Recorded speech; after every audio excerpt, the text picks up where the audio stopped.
Hey everyone, so here I am on day one of my recovery, and day one I guess of my transition from road racing to triathlon. So I thought it'd be really cool over the next sort of 12 to 18 months if I did a 5-minute video every day documenting all my training, how I'm getting on, the highs and lows, and hopefully I'll be able to see the journey from here to Ironman.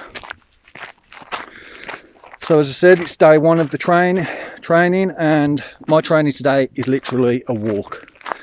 I've been stuck in the house for 6 or 7 days since the surgery, in a lot of pain, taking a lot of drugs, not sleeping very much, and I'm in this sling for, you see that?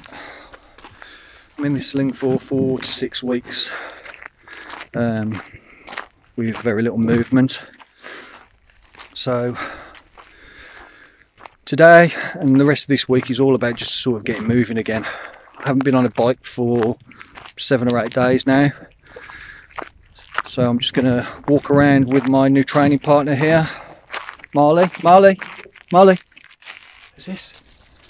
So this is my training partner. He's going to be with me for the next week, and we're just going to try and just get everything going again. It's been a tough year, so it's almost good to start again. You know, last year I ground through the whole year nursing the shoulder injury, wondering if I was going to need surgery or not, hoping that maybe natural healing would take its course and I wouldn't need to have the surgery, but that was pretty clear that I wasn't going to be able to do that.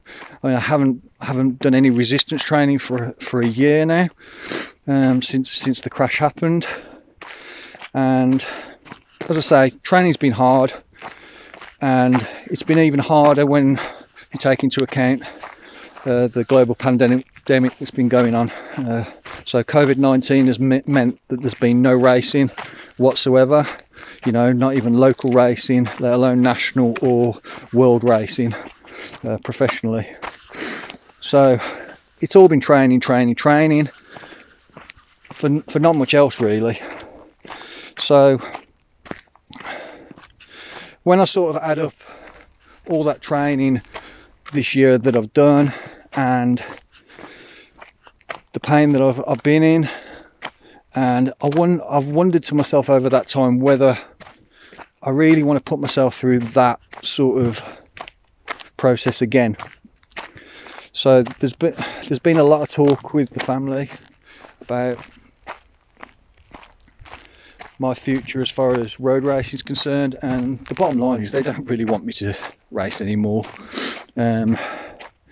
So just because of the risk element, you know, we know how often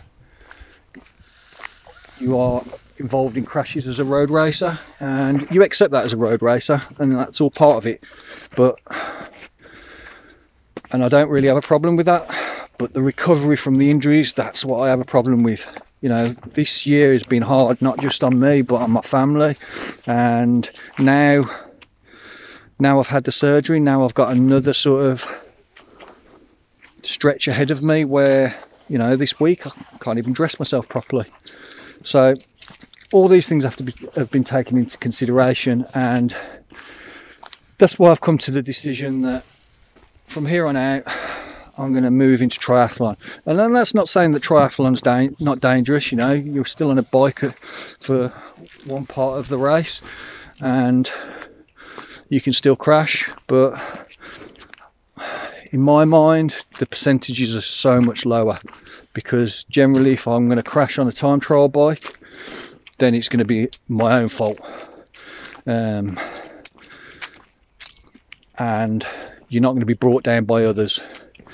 So that was sort of my initial thought process behind the change, and I watched a few things on YouTube and to sort of get my mind there and make the final decision to make the break from road to triathlon. And I've finally done that, and here we are on day one.